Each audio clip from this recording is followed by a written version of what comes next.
So now I will pass on to the following panel, which will be moderated by Mrs. Adriana Cursino Tomé from the Head of Multilateral International Cooperation at the Ministry of Science, Technology and Innovation of Brazil. Thank you, Adriana. Hello, everyone. I'm not sure if I say good morning or good afternoon at this time. So good afternoon to you all. So like Ulysses said, we are proceeding to panel 2, we'll look on science cooperation in Latin America. And we expect here to see, to talk a little bit about the achievements and challenges and future cooperation in the region. So I will call the panelists, at least I will call everyone, and then I will go one by one. If you have presentation, please, you can send to you, Ulysses, or? No, all the presentations are already there. Okay, oh, good. So we have in this panel now, Dr. Ruben Luiz Sommer, Brazilian delegate at Claf, and Directive Council, and from the CBPF in Brazil. Dr. Silvina Ponce Dawson, President of the International Union of Pure and Applied Physics from Argentina. Mr. Carlos Matsumoto, Head of International Cooperation Office at the Ministry of Science, Technology and Innovation, and also my boss is important to mention.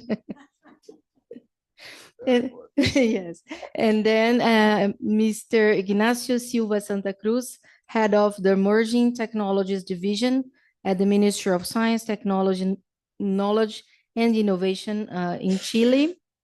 Mr. Fabio Eon, Natural Sciences Coordinator at UNESCO in Brasilia.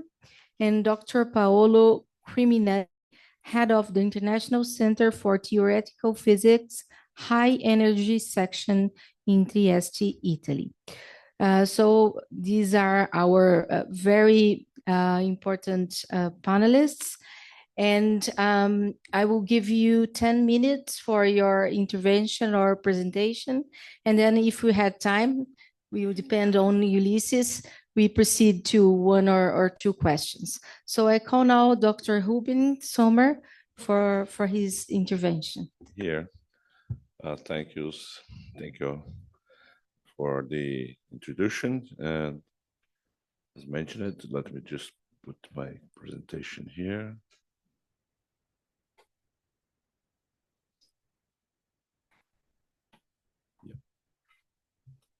Yes, I'm from, as mentioned, I'm from a member from the Conselho Diretivo de Claf, and a researcher from the Brazilian Center for Physics Research.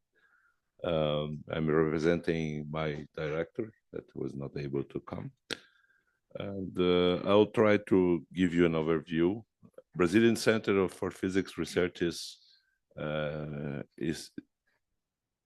very tight connected to Claf since the beginning.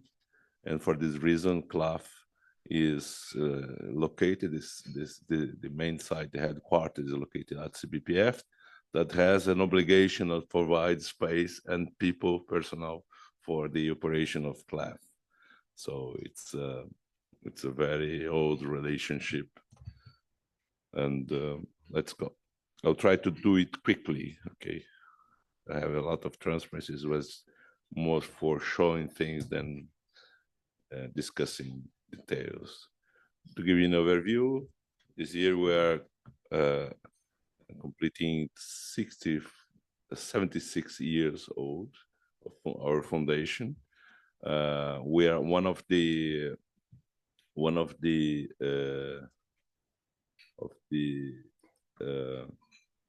research units of our Ministry of Science and Technology.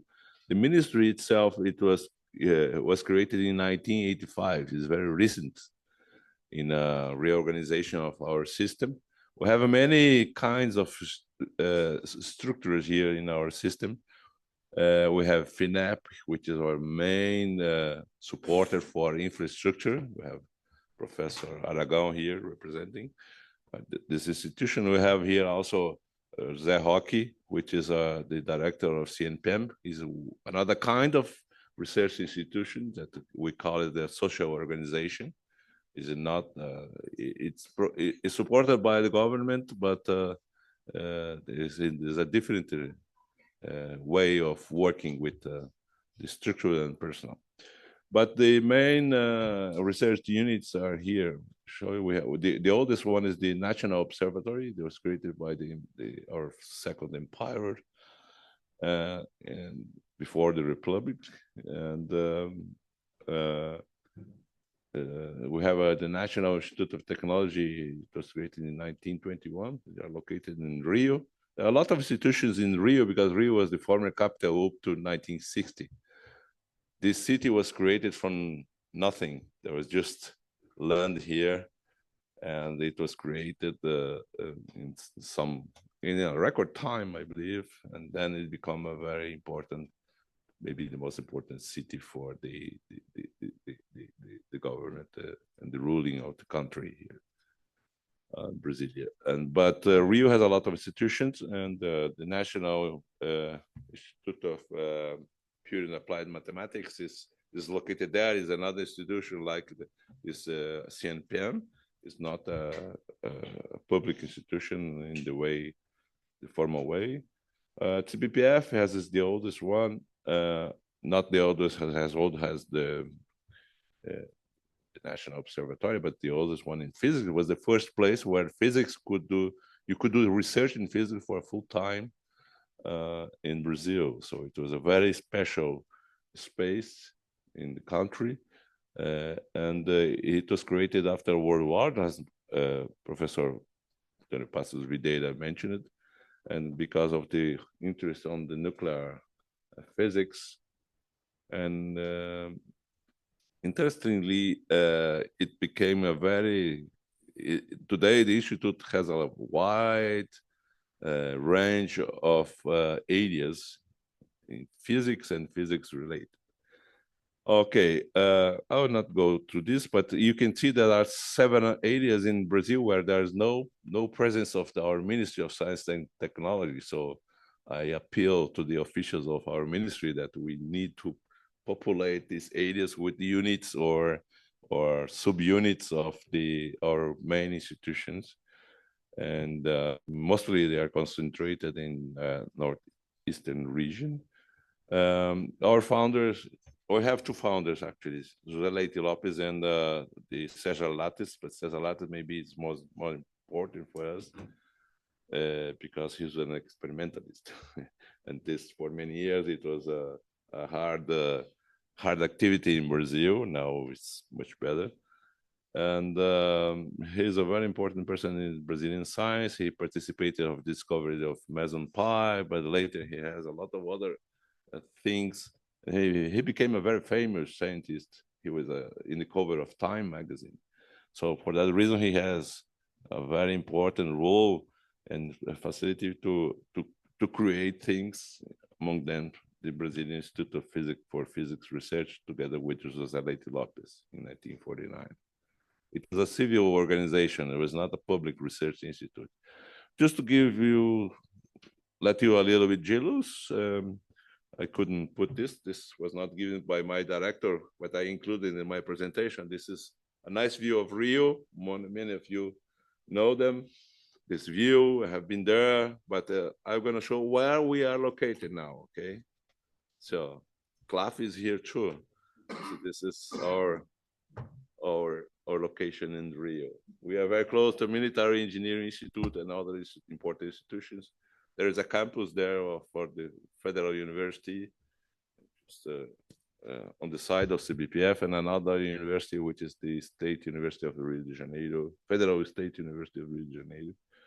And it's a very special place, crowded with important institutions for research, in a very nice place to be too. So we have our activities. We do, of course, a lot of research, peer and applied. And we have support to innovation when we act together with companies. So we don't do innovation by ourselves. We need a company, productive sector, to do We have an activity on education. We are one of the first graduate programs in physics in Brazil in 1962. We have already more than 1,000 PhD graduating from our school, and we have a very strong activity on the promoting science in society and making science accessible to society. And we recently have a new team that was hired. We have an opening last year. It's a very hard process because a lot of people at the same time. But we had 36 new researchers.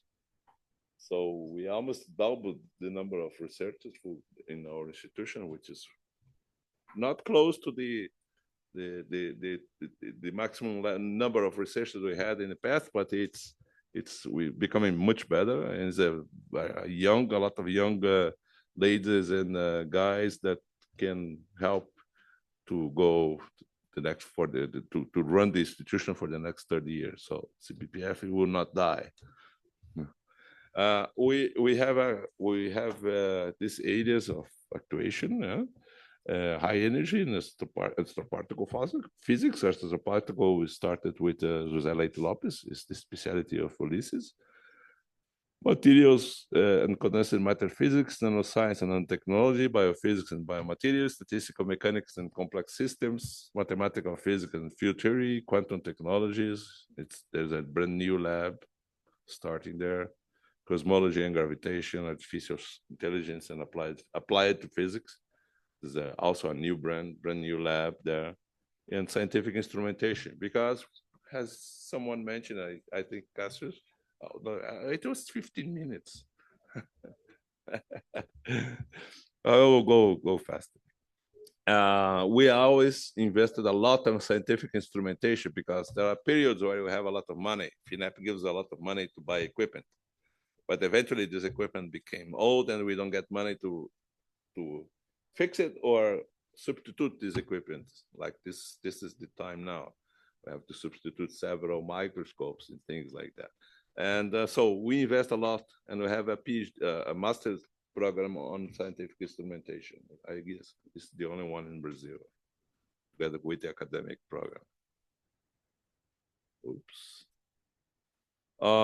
We have 34 laboratories, all of them registered in our national platform for the laboratories in Brazil.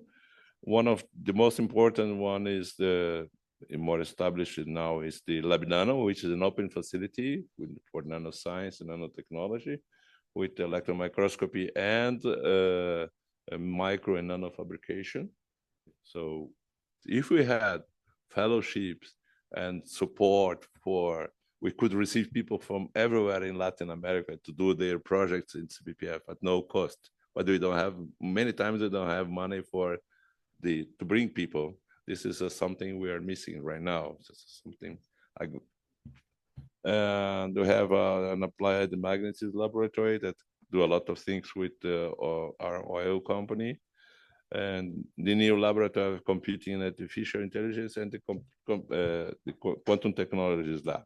Quickly, this is just a view of some of the techniques of our Lab Nano with a clean room, some materials you can see. This is a product already of our quantum technologies lab. We already are producing the Josephson junctions to produce the qubits, solid state qubits. And this is a circuit that was produced at CBPF with equipment that we got from FINEP, some of them, and others we got from our oil company in a project to develop instrumentation, microstructural instrumentation for wells. And we can do another time about this. This is just a general view of the Quantum Tech Lab. There is a specific equipment you need to do some processes in order to not compromise the quality of the superconducting ring. But everything is set. They're running very well. And we have this artificial intelligence laboratory where we build part of our structure We don't buy things, we build our systems and this is a very important view. And well, we are the headquarters of the National Network for High Energy Physics. This is not there, this is CERN. We do also instrumentation together with CERN. And we are the network we control the scientific internet network of Rio de Janeiro with several backbones of optical fibers. And now these optical fibers that were really built there with a lot of intervention in the city, they are not being used for the experimentation on quantum communication. So we are trying to get ours on the edge of the interesting topics for science, for physical science. CNPq now has a mirror of our lattice platform. I guess most of the computing platform of CNPq is located at CBPF because there's a new data center we have there with the capability of helping that. So we have many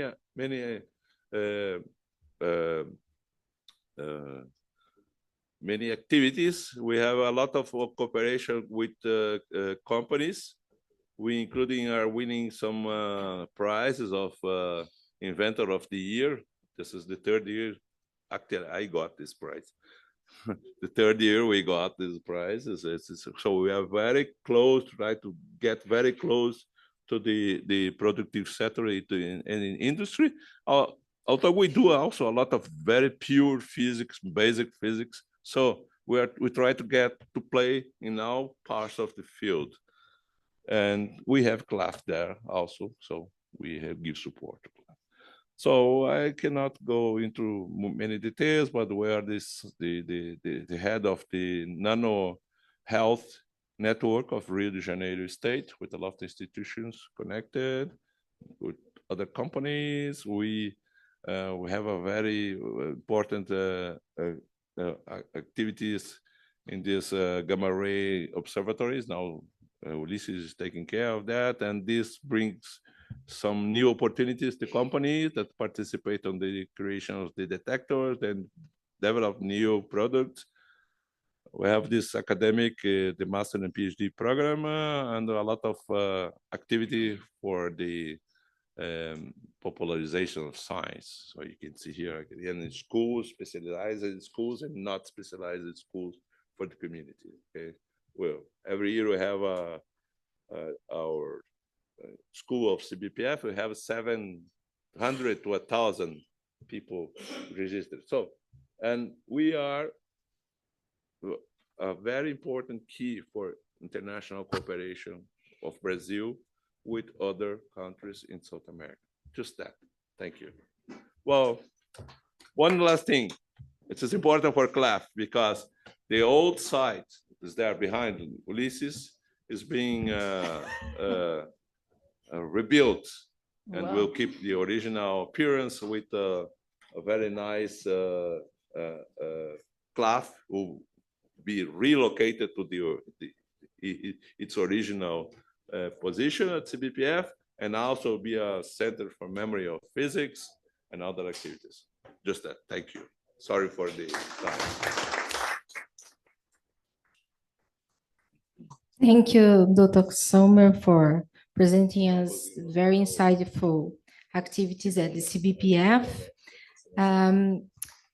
The reason why we have 10 minutes now is because we have one more person in the panel. So that's why in less of 15 minutes, we have 10. And now I call Dr. Silvina Ponce Dawson for her intervention. Thank you. Thank you, Ulysses, for the invitation and for organizing this beautiful meeting.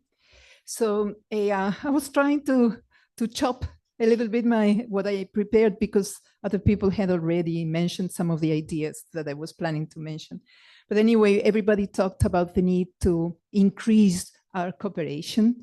And in particular, Latin America and the Caribbean is a region that is very diverse in terms of scientific development, with some groups that are highly developed and have, do science with the highest standards, and usually interact much more with people from outside the region. And I think that a increase in strengthening the interaction within the region can help have a more harmonious growth of the scientific communities across the regions. Very much, I mean, I think that we could take inspiration from what Europe did, in the sense that the strongest countries helped the weakest ones advance their own research lines. In particular, I can see several aspects in which we could interact more and collaborate within our region. One is higher education, that was briefly mentioned by Fernando, research, community building, infrastructure, and also outreach. And of course, I also think that there should be science policy agreements to establish and share standards for research integrity and good practice. That's an important thing to agree on. I'm not going to talk about technology transfer. There are economic issues there, too complicated. I don't want to address that, but of course, there could be something along those lines too. Now, for collaboration, I see like two ways of starting collaboration. One is what I call top-down initiatives, which is intergovernment agreements, interinstitutional agreements that lay out the guidelines, and then the scientific community sort of adjusts to those guidelines. But there is something very important also, which is the bottom-up type of initiatives. And one of the things that Fernando mentioned, Last for Free, which is the Latin American Strategy Forum for Research Infrastructure, I would say it's a bottom-up initiative. And Claf started as a bottom-up initiative, because I was reading that it was after the first School of Physics that was held in 1959 that three physicists, Moshinsky from Mexico, Jean Biaggi from Argentina, and Leite Lopes from Brazil, they tried to promote the creation of Claf.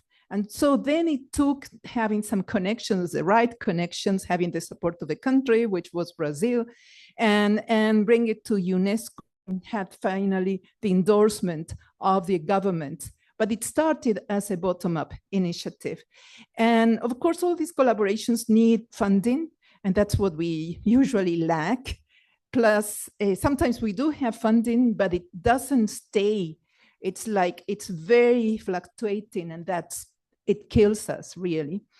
And so I think that it's important to also to start collaborations, even if we don't know about the funding, because once you have the project, maybe you find the way to get it eventually funded. Now, so I've already mentioned how Claf started from a bottom-up initiative. There is another regional, it's not exactly regional, organization in physics, but that embraces all the countries in the region, that is organized by the physics communities, which is FEIA-SOFI, the Ibero-American Federation of Physical Societies. It's a society of the physical societies of the region, plus Spain and Portugal. And well, the problem with FEIA-SOFI is that they don't have much money, so they cannot do much. Omar Osenda, who is here, he's the president of the Argentinian Physical Society, and he was in charge of, he was the president of also of FEIA-SOFI. I don't know if you still are, or you are, it's only 1 year, he still are, okay, good. Anyway, let me tell you that both Claf and FEIA-SOFI were represented at the Centennial Symposium that we held in 2022 to celebrate the 100 years of existence of the International Union of Pure and Applied Physics at the ICTP in Trieste. And there was a roundtable on physics in Latin America, and both Luis, on behalf of Claf, and Arturo Martí from Uruguay, representing FEIA-SOFI, talked about the situation of physics in the region. And something that Arturo mentioned was that in the region, most physicists work in the academic world. Let me tell you that at least in Argentina, at least in Buenos Aires, that's changing quite a bit. The new generations of physicists are more and more going into startups and, well, doing data science and stuff. That's changing. I don't know if that's happening in other countries. of our region. But anyway, and also he mentioned the brain drain as a continuous problem and the lack of funding. Some of the things that they organized from Feia Sophie is an Olympics with participation of high school students from the region. Now, we do need more interactions, and let me tell you that besides being the president of IUPAP, I am also member of the liaison committee of the Regional Focal Point for Latin America and the Caribbean of the International Science Council. The International Science Council, ISC, is a non-governmental organization that was formed in 2017 from the merger of two previous organizations, ICSU, which was the International Council of Scientific Unions, and a similar organization in the social sciences.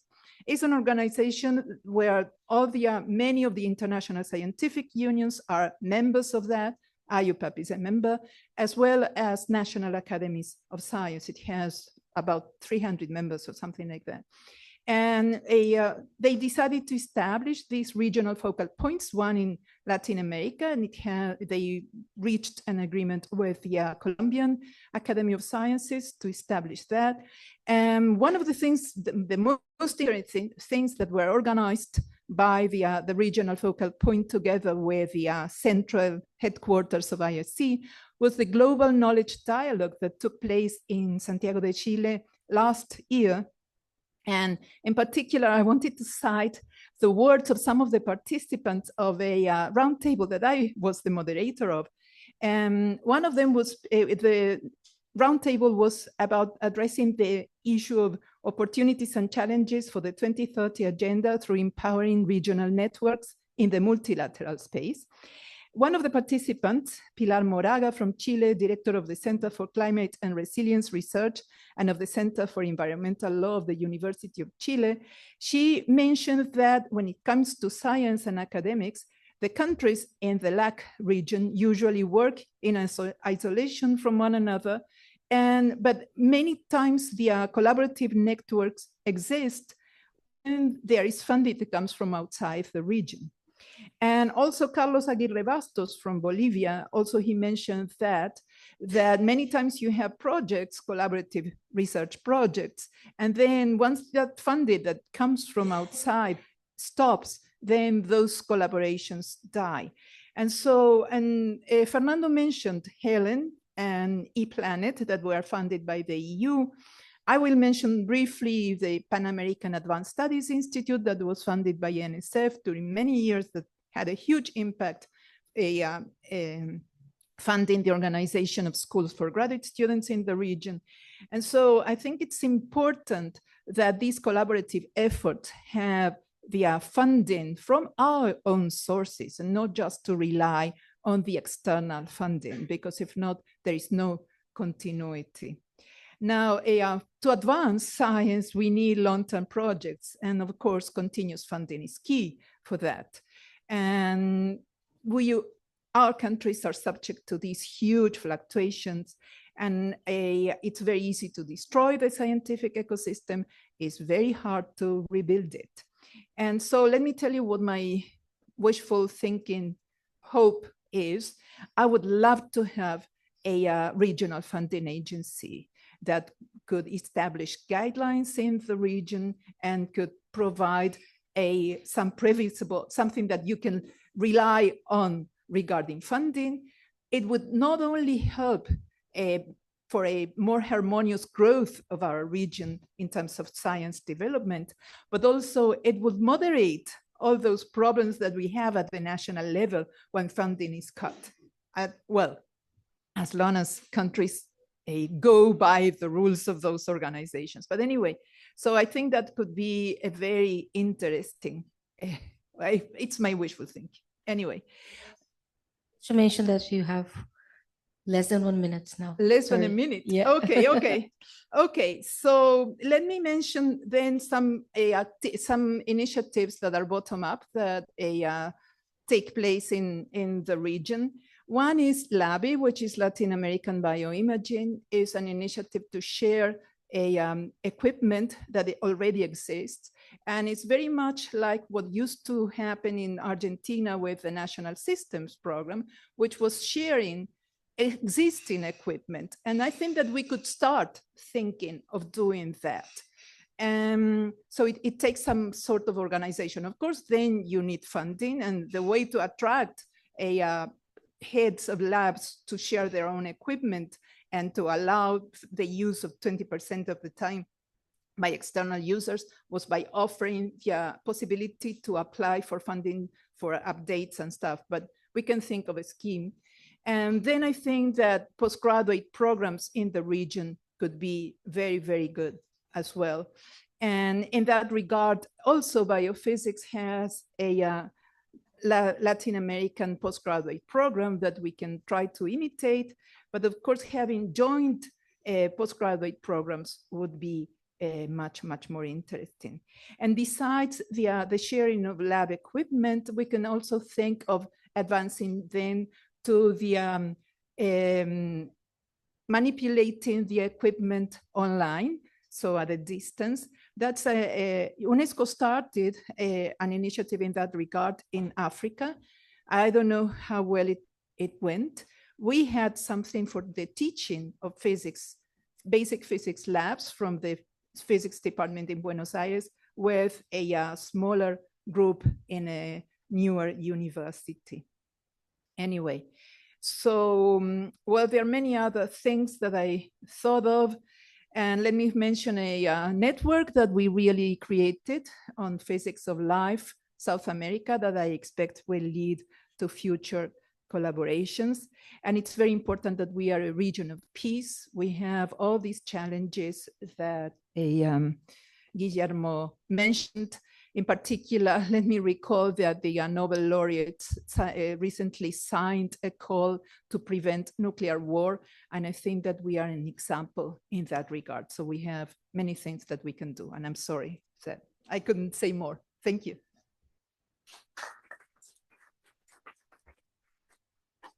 Thank you, Dr. Dawson, for mentioning this important point regarding to funding, especially regional funding, which is very important for us to set our own agenda. Thank you.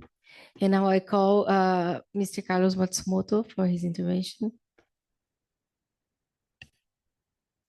Thank you, Adriana, and thank you, Ulysses, again for the invitation. I also had a bigger and longer presentation, but I will cut to focus in the international cooperation and some potentials that I see for Latin America cooperation in science, technology, innovation. I will not speak specifically on physics, to be more science, technology, innovation subject. It's a more general one. So you can please go to the next one. This is just you to see that, of course, ministry is the federal body for science, technology, innovation policies, but we are in a bigger national system on science, technology, innovation that involves companies, academy, funding agencies for state levels. So this is a big and complex ecosystem. The next one. So the next one is the ministry. Dr. Rubin already mentioned that even inside the ministry, we also have our own ecosystem with several research units and social organization and funding agencies. The next one, please. And we are spread throughout the national territory. The next one. So this is just to mention that after 14 years, we managed to have the fifth National Conference on Science, Technology, Innovation. That is, it was split in 4 axes, and this is what we are using to elaborate the next National Science, Technology, Innovation strategy that will be implemented by until 2034. So this is the 4 main axes, and international cooperation is that cross-cutting subject for all these 4 pillars.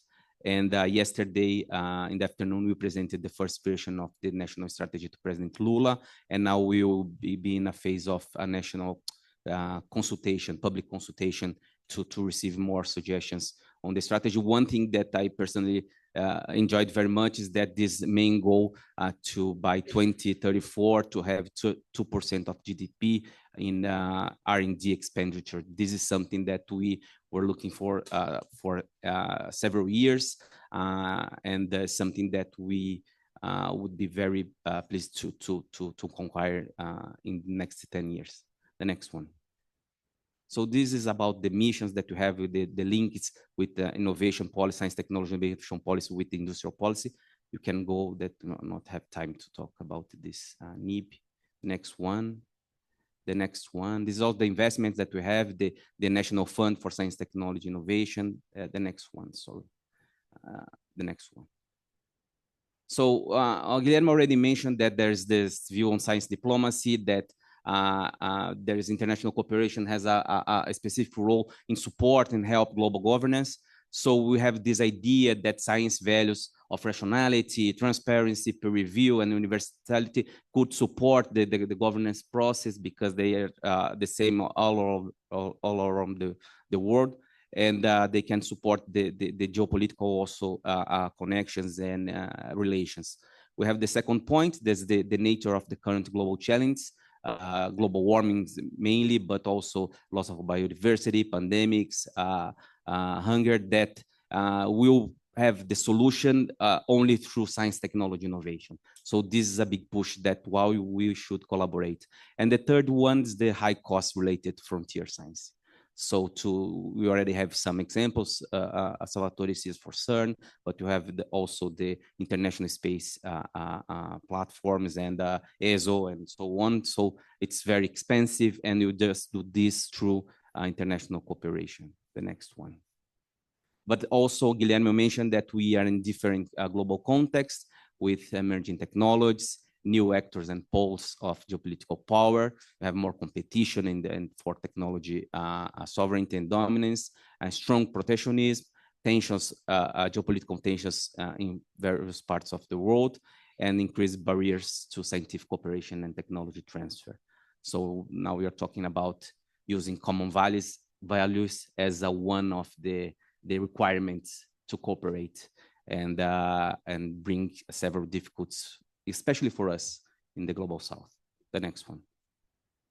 So UNCTAD released it in 2023. This would be a very possible outcome, the increased asymmetries in access and production of science technology. So they mentioned specifically Latin America and the Caribbean are the least ready, are the regions less ready to use, adopt, or adapt to frontier technologies, are at risk of missing current technological opportunities for low carbon world and benefit from AI, green hydrogen, and other technologies. The next one.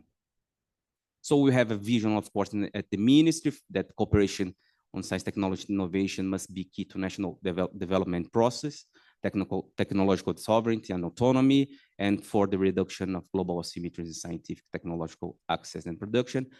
Well, in Brazil, we have this focus, of course, in the reindustrialization process. I put some priority areas that are related to the New Industry Brazil program that I'll let you with the presentation so you can see. But for international cooperation specifically, I think there was one before. No. After that. After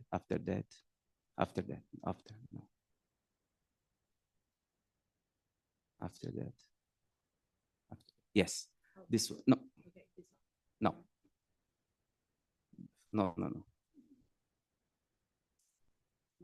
No problem. I'll follow with this.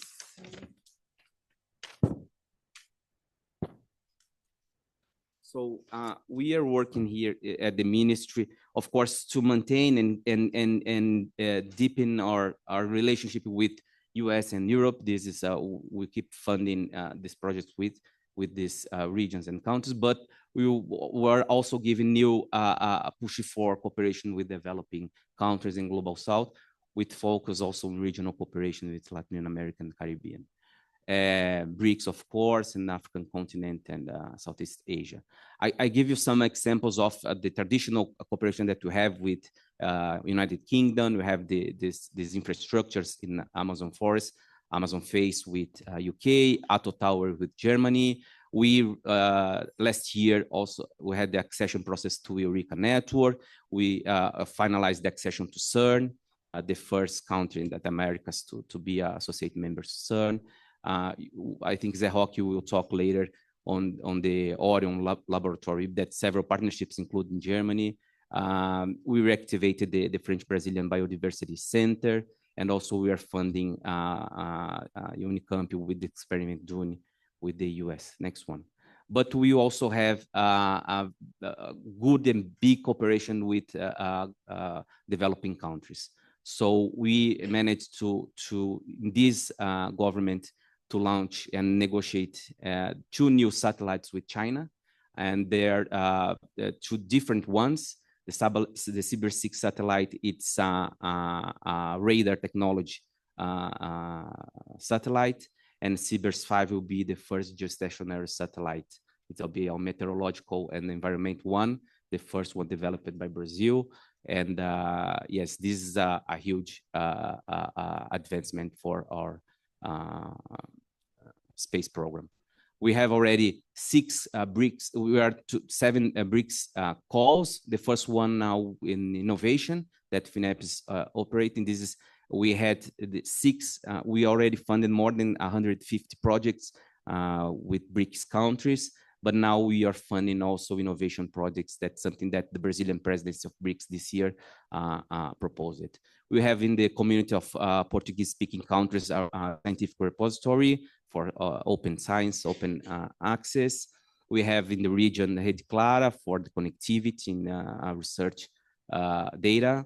We have Pro Amazonia with CNPq also launched a call.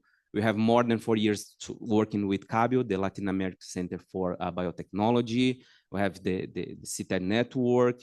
We have RMB, the Brazilian multipurpose reactor, and the satellite Sabiamar with Argentina. So we managed to have a balance between North-South cooperation and South-South cooperation. As President Olival mentioned this morning, we are working to launch. We used to have this program that's it was called ProSul. Now it's called Pepe Mojica program to fund projects with Latin American countries that will be launched, I think, early next year. The next one, please.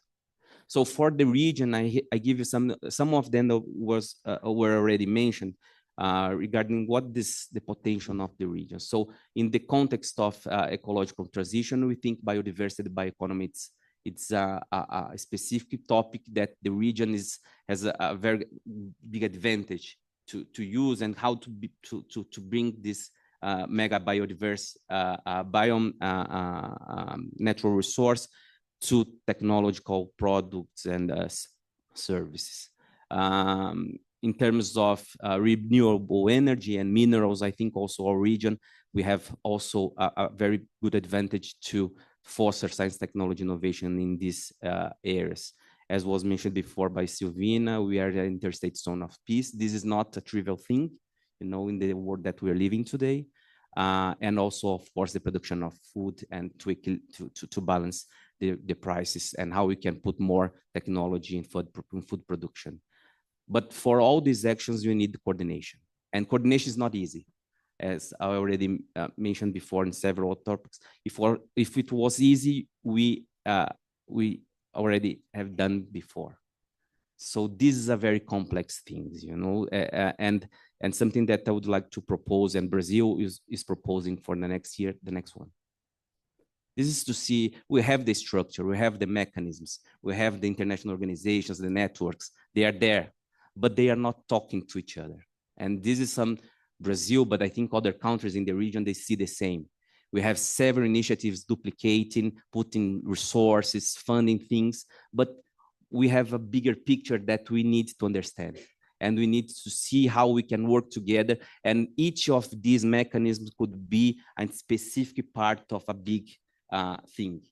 And I think what we would like to do next year, the next one, is we already have during this third term of President Lula a big challenge to coordinate and lead international process on science, technology, innovation. We did 20 last year, BRICS and COP30 this year, but next year we would like to have this focus on regional cooperation. So Latin American, Caribbean for our ministry will be a priority next year. I don't know if you're aware, but Brazil will host, Ministry of Science Technology will host 3 big events, 2 conferences of ECLAC and 1 with UNESCO CELAC Forum. And this would like to be a space that we can coordinate better our efforts. So we were already talking to Guilherme UNESCO, and today in this morning I was not here because I was talking to ECLAC, how we can do a better work in coordinate, and how we can visualize the multitude of things that we should make it better and more efficient and so on. So what we would like to have is bring the countries next year here to Brazil, sit in a table and discuss a way to how to improve this mechanism. And Claf for sure will be invited to participate in this initiative, Flaxo and other areas of science technology. But for us, this will be, we hope to be a game changer for the future activities. You know that we have several inter-regional mechanisms. We have CELAC, European Union, CELAC, China. China and European Union, they know very well what they want in the cooperation, but we do not. And we don't know what we want for our cooperation internally. So we need better organization, and we need better coordination. So this is our proposal for next year. Thank you.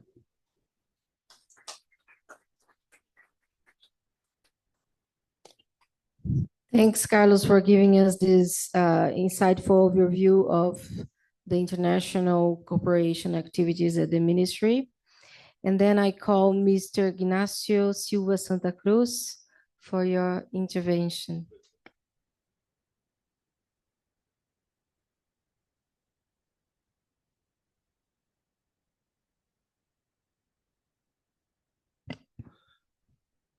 Can you listen to me? Yes.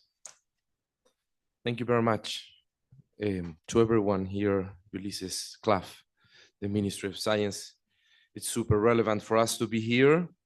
And I promise I'm going to be super fast with my presentation, because I note that you are all a bit hungry, no? Okay, so a perspective on science cooperation in Latin America, from national efforts to international collaboration. This journey is not linear. We first develop capabilities locally, infrastructure, talent, and institutional maturity, and then project them globally, connecting with leading research ecosystem. This pathway enables our country not only to participate, but to co-create knowledge at a world-class scale. The next one, please. So this is relevant for us. I have 2 questions. How does a country of our size become a regional leader in physics and scientific productivity? How do we know, as a second question, transform our new associate membership at CERN into a bold leap toward Chile's technological future? Next one. Thank you. This is a timeline from 1991 to 2021, outlining a key milestone that enabled our country to pursue associate membership, institutional development, collaborations, technical visits, and strategic partnerships. So you can see here a combination of a technical development with a political commitment. The next one. So we put here 3 decades of growth, commitment, and continuous collaboration. In 2009, we create the Valparaíso Science and Technology Center, a basal center at University Santa Maria dedicated to experimental research in particle physics. Then in 2012, Chile, throughout CCTVAL, created its first supercomputing center to collaborate with CERN Atlas experiment, the first of its kind in Latin America. And then in the next years, CCTVAL demonstrate its ability to manufacture cutting-edge instrumentation meeting international standards by building 50% of the particle detector of the Atlas experiment upgrade. So it's a roadmap which is have sense. Next one, please. So we have achieved a 10 increase in scientific publications, averaging 3 publications per research. Chile now ranks within the top 10% worldwide in physics, with 73% of our papers produced throughout international collaboration. Also, over 500 specialists have been trained in related fields. These indicators collectively validate our path toward full memberships at CERN. Next, please.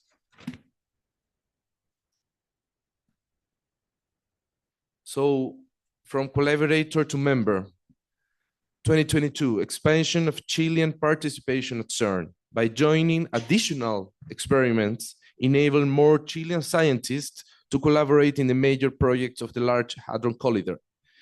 In 2023, this is important because it's short time, visit of our President Gabriel Boric to CERN and the official announcement of Chile application for associate membership.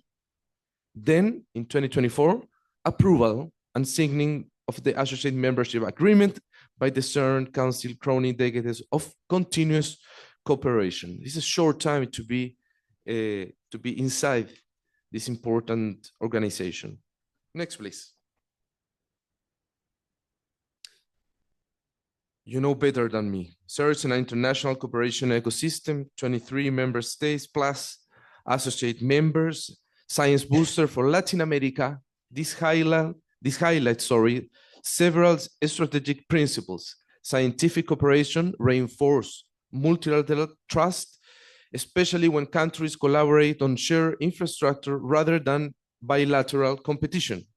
Also, mega project governance frameworks, budgeting, long-term planning, technological roadmaps, improve national capacity to manage complex initiatives.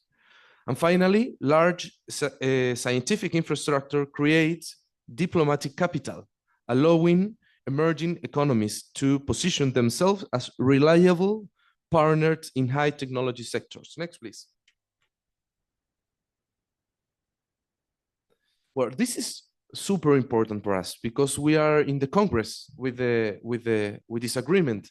So we need to convince to the congressman and the senator that this agreement, it will be useful for our country. In terms of ROI, we observe the effort Chile has undertaken to translate this participation into tangible outcomes. Drawing on at least 2 international case studies and 2 international consultancy reports, we have a clear understanding of the expected returns. These case studies are based on countries with approximately 10 years of operational experience in CERN-related programs, and they project returns are estimated for the end of the current project cycle in 2029. Just it's important to note that the indicators present on the left correspond to ratios, while those on the right are expressed as percentage. There are three different countries, you know, UK, the Czech Republic, which is in terms of size more similar to us, but it's important for the comparison. And also the indirect by highly impactful gains, advanced technical training worth 10 and 25 per participant per year, but also for our technical professionals in Chile, a long-term salary uplift between 8 and 50% for CERN trained professionals, strengthening national talent pools. Next, please.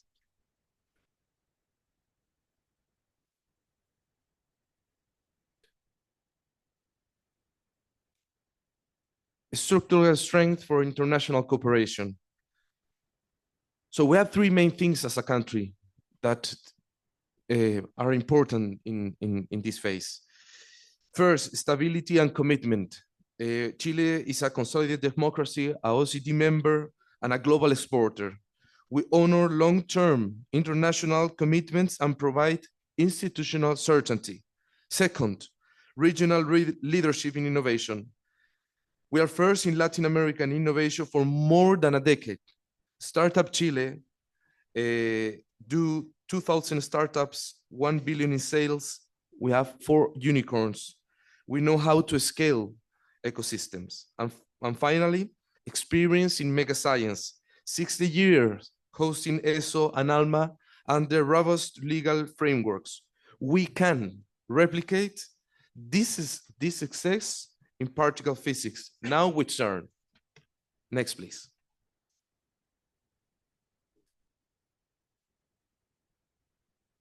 Historically, 3 centers have shaped Chile's trajectory in nuclear and particle physics. And here we have some good exponents. First, CECHEN, which established a considered national foundation for nuclear science as a state commission, enabling long-term research, regulation, and applied technologies. Then CCTVAL, which expands this foundation into high-performance computing, instrumentation, and engineering, became Chile's first active bridge to CERN. Finally, SAFIR, the second Chilean entity working directly with CERN, formalizes as a pathway for experimental programs, detector development, and technology transfer. Together, 1 minute, I have just one more slide. Together, there are these 3 institutions that illustrate how Chile has been able to plant, cultivate, and articulate the fruits of high-level international scientific collaboration. And I think this is the next slide is more important for us. And I will finish. Then you can see the new frontiers in Chile, OFE Cooper. The OFE project that we are just to sign a MOU with the biggest company in Cooper, Codelco in Chile. The OFE project begins with a formal request from CERN for ultra-pure oxygen-free Cooper, a material Chile can potentially produce. Thanks to Chile's proven technical participation in CERN throughout CCTVAL and SAFIR, the country is positioned to respond to this demand. The Ministry of Science, Research Centers, and Codelco have therefore aligned to explore a national OFE production line that meets CERN level specifications, but not just CERN, but also for NASA, but also for Siemens, but also for electricity development in the world, which is a big market that we are just in a project to do it. This initiative transforms a concrete international request, coordinated national action aiming to move Chile from exporting raw copper to supplying a high-value scientific material for accelerator, aerospace, fusion, and emerging quantum technologies. And now we are going to finish. In closing, our message is simple. We are open to collaboration. This division of emerging technologies exists precisely to build and articulate partnerships, and the examples shown here demonstrate the impact that sustained cooperation can generate. Our goal is not only to strengthen Chile's capability, but also to empower the wider Latin America region to participate in and lead high-level science. Thank you very much.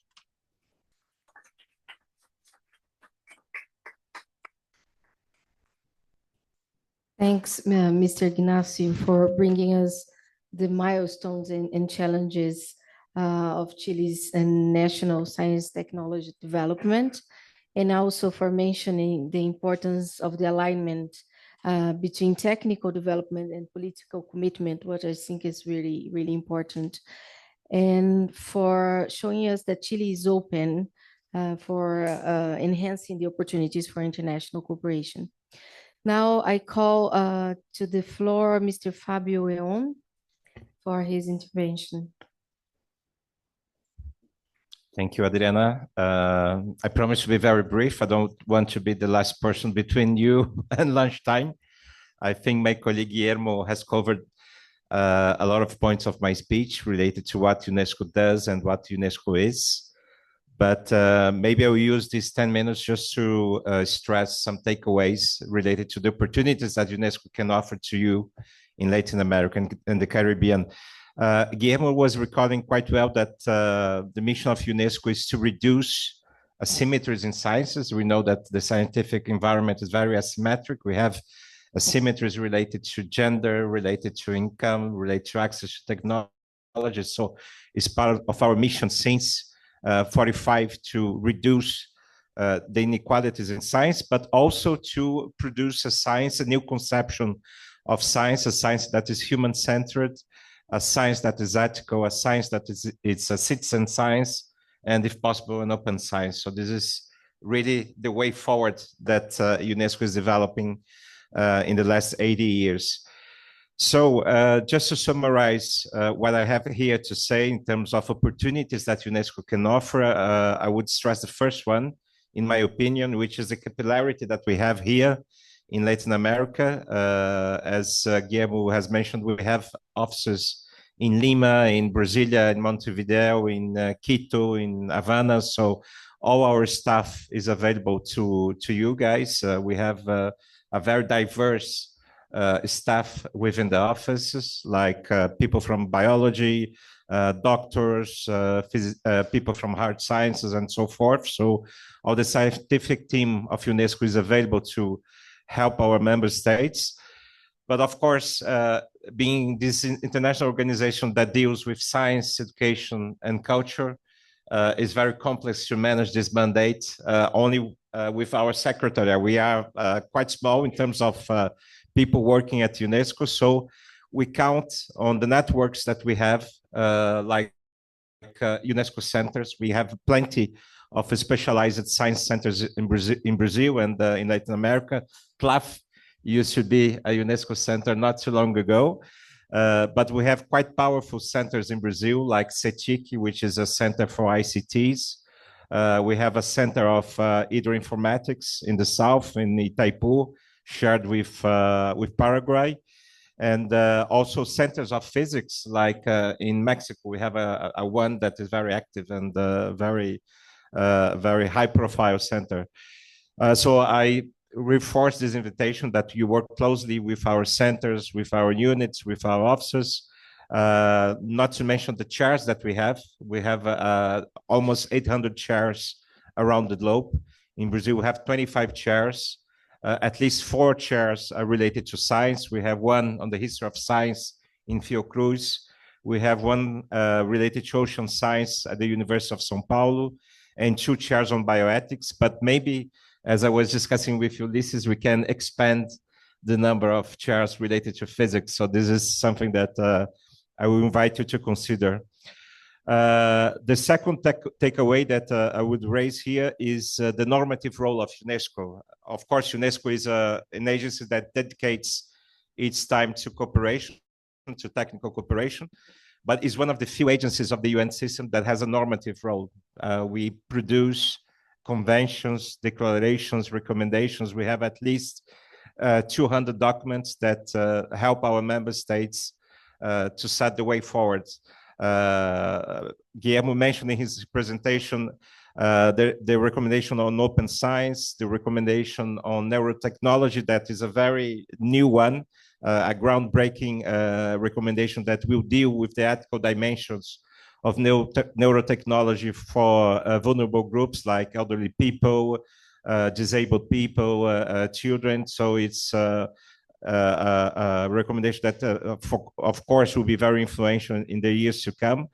And we also have the recommendation on artificial intelligence that is helping our member states to help and design their legal frameworks on artificial intelligence. So these documents, it's part of our daily basis as UNESCO to help our member states with standard setting. The third takeaway that I would raise is about a few UN milestones that should be followed, and they are there to help our member states to convene more investments in sciences. For instance, we are in the middle of 3 UN decades, which are very influential. The UN decade related to restoration of ecosystems, the new decade that was assigned last year, a new decade for science for sustainable development, which will be very influential. And also, as I mentioned, the UN decade for ocean science. And among the several events that Brazil will host, I saw at Carlos' presentation, just to recall that Brazil will host in 2027 the UN conference related to the ocean decade in Rio. So it's going to be a very big and large event. And these UN milestones are important because they help to gather funds from development banks to also organize capacity building opportunities and to set the tone from the future to come. And last but not least, the very last takeaway that I'd like to raise and reflect with you guys is about knowledge production. UNESCO is so-called the intellectual agency of the UN system. So we have a good editorial program at UNESCO. Here in the office in Brasilia, we produce around 50 publications per year on education, on science and culture. And UNESCO has many thematic reports. We have a yearly report on the status of education worldwide. We have a series of science reports on gender, on trends in science. And I would like to invite you, colleagues, to consider what we can offer in terms of information gathering. UNESCO has a specific office in Montreal dedicated to statistics. So we gather data, official data from governments to produce these reports. And one of the brand new reports that UNESCO has launched is on ocean, that was launched in 2024, called The Status of the Ocean, that talks about climate change, talks about any contemporary issues that relate to ocean. So all these reports, all these publications, they are here to offer these opportunities to the scientific community. And of course, we are very happy to discuss possibilities of co-editions, co-publications in physics as well, Ulysses, so you can count on us. So I conclude, Adriana, by inviting you all to count on us. Guillermo is based in San Jose, I'm based here in Brasilia, and it's our mission to really deliver scientific programs in cooperation with our member states. So count on the UNESCO team.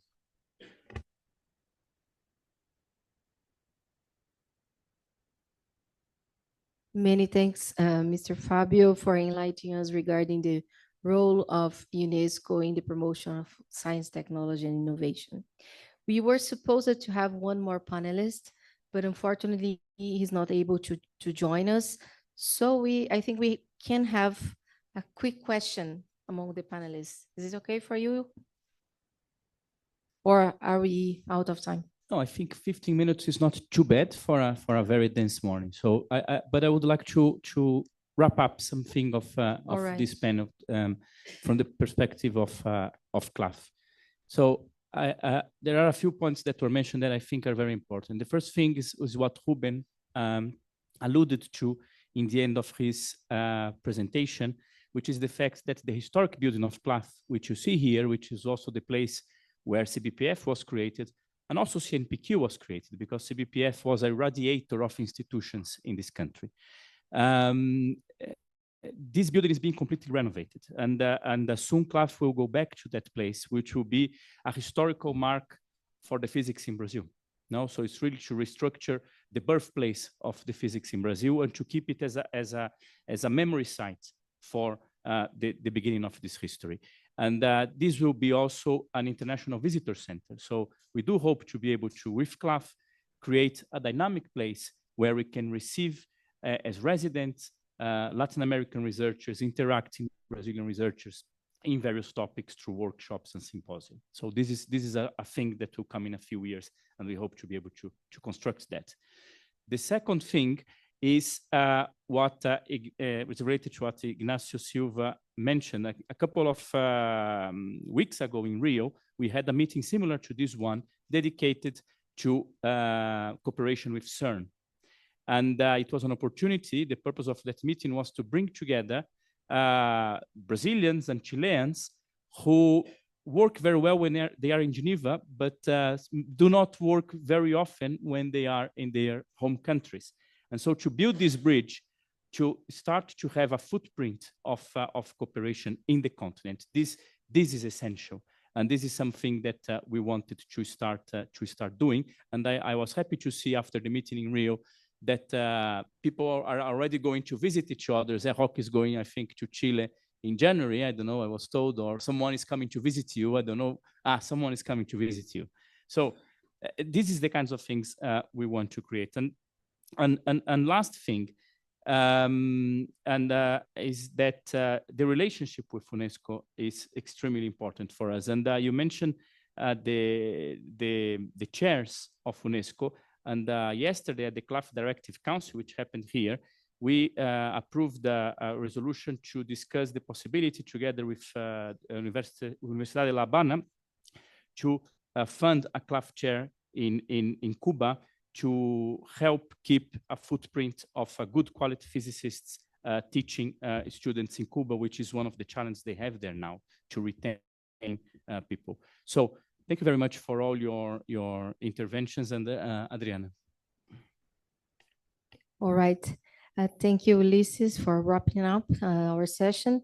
And now I have a quick question that I want to pose to all of the panelists, which is, we've been hearing all the morning about challenges and in the future of the cooperation in the region. So I would like to ask for each one of you to mention one challenge that you envision for the enhancing of the regional cooperation among us, and also not only the challenge, but how do you think or do you envision it's possible to overcome it? I know that's a very difficult question, but just for us to reflect a little bit on what we can do to go forward with this the cooperation among the countries in our region. So I think I will call Mr. Sommer for the first intervention. Yeah, thank you. The first question was, can you repeat, please? One challenge for enhancing the international cooperation, and how do you envision this can be overcome? One challenge, the major challenge of doing as cooperation is to provide support for the missions and for travel. And this is becoming harder and harder. And after the pandemic, it becomes even harder because people, or some people from our budgeting departments found that you can do many things by video conferencing. But this is not true. For a real exchange, you have to have people going from one place to the other. If not, so some experiences are not transmitted, and some knowledge some of the knowledge is not transmitted by a video call or just by sending a document or doing writing a collaboration. These are tools that came to stay. We will keep working with them.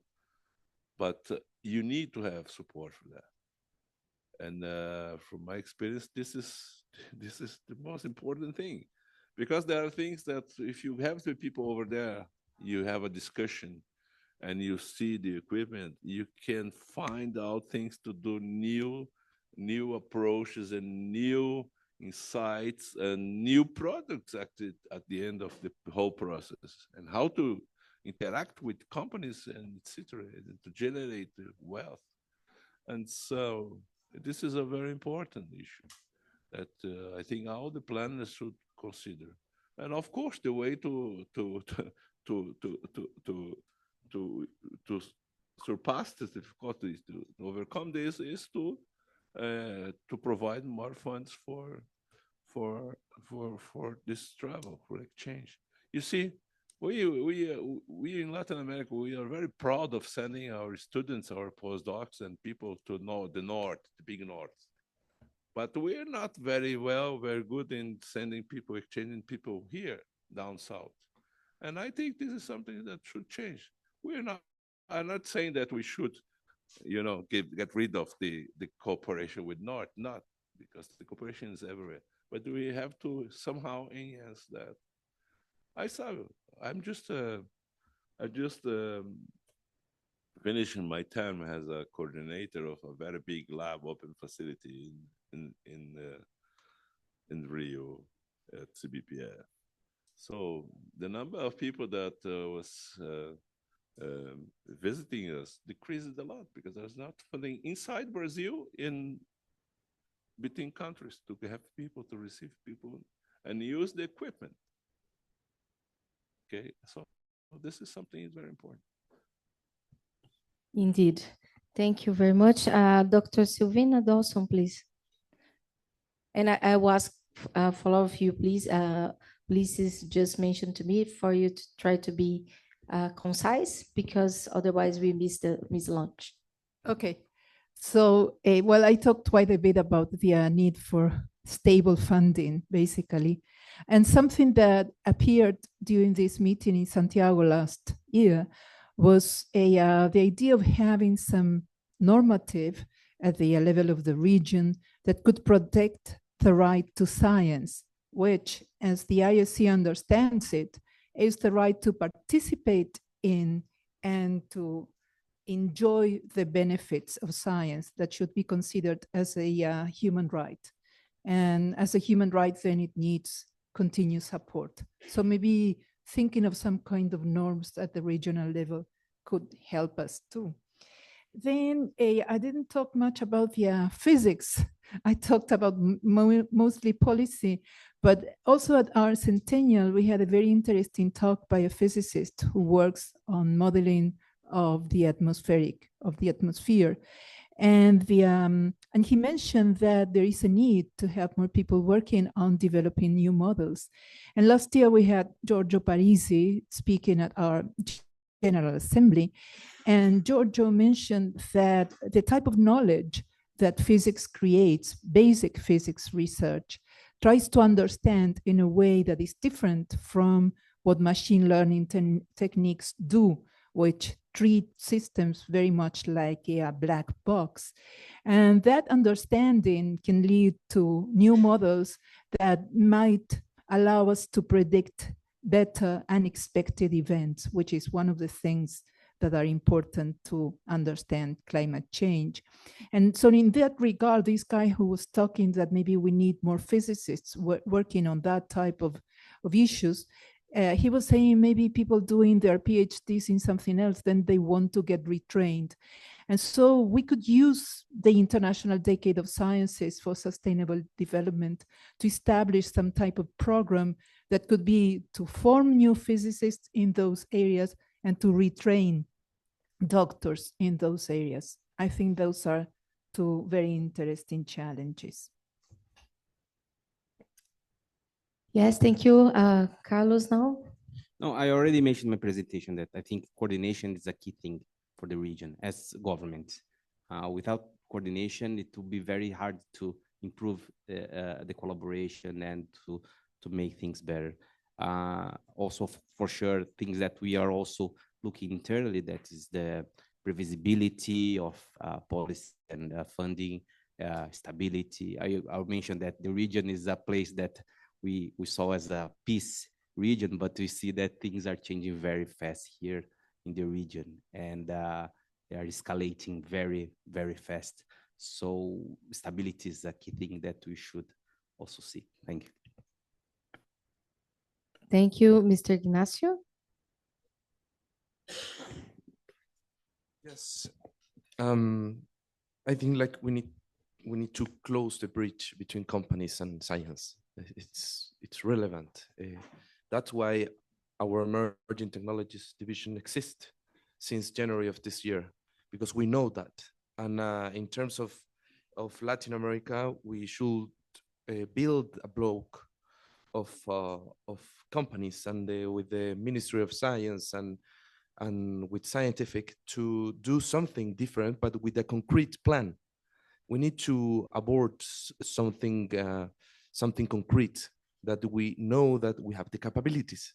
So on a specific plan, I think could be, we were discussing, I'm totally agree with Ulysses and Mr. Matsumoto, that we need to bring Chilean, as an example, Chilean and Brazilian companies related to tenders of CERN, that we can build a block to share experiences, to know how to do a better companies in our country related with our Ministry of Science and with scientific. We have a huge gap and we identify this. So this is a specific option that we are going to have the next year to demonstrate that we can. Thank you. And now, Fabio. Well, I would say that I agree 100% with my colleagues. And as it was said here before, we will face a quite big array of challenges like new pandemics, wars. We are facing a crisis in the multilateralism system here, climate change, etc. But in my opinion, for science, perhaps one of the most challenging things will be dealing with disinformation. And this was very visible at Guillermo's presentation, the lack of trust in governments, the lack in trust in the scientific community. Just to give you an example, 40% of the content anti-vax of the world is produced in Brazil. So this is a challenge that we need to face, and how we can face this challenge is producing hard evidence, information of quality, and this is important to qualify the debate. And here I would like to end by stressing an initiative of the government of Brazil that was presented at the G20, that was this new fund for information integrity related to climate change with UNESCO. So this is the kind of example which is very, symbolic and important in the sense that you only fight disinformation with hard evidence, with quality information, and that's why this fund was created, to convince people that the climate change deniers that this is a reality. So this is one of the topics and one of the missions of UNESCO in the years to come. Yes, thanks very much for bringing this up, because I think on the top of all the challenges and difficulties for research and innovation, you have the misinformation nowadays. So it's a very important topic. So with this, I think we close this session. I thank you very much for all the panelists and for all of you that are here with us. Over to you, Ulysses. Thank you, Adriana. And lunch is served just to the side, so we don't have to waste time walking around, and we can eat here. So we can bring back our lunch here, and yes, we have 45 minutes. I think it's enough.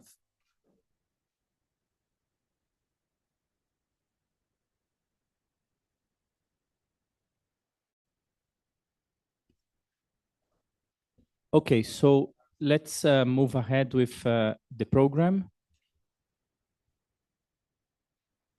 And in this afternoon session, we are going to start. We have two panels in the afternoon. The first one is about the role of large research infrastructures on science cooperation, which I think is one of the most important topics that we can discuss in such a forum. And the second one is a concluding panel about reflections on the role of Claf today. So kind of wrapping up the things that came up during the day. So I would like to give the floor to Ruben Sommer, who will moderate the panel on the large research infrastructures. Thank you, Ruben. Thank you, Felipe. So let's start our panel on the role of the large research infrastructures on science cooperation. Our first speaker is Dr. Salvatore Melli from the European Organization for Nuclear Research, CERN. Professor Belli. I have some slides.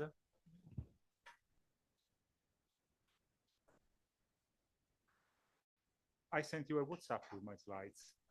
I think we skip to the next panelist while they sort the slides. Sorry, Karina, to put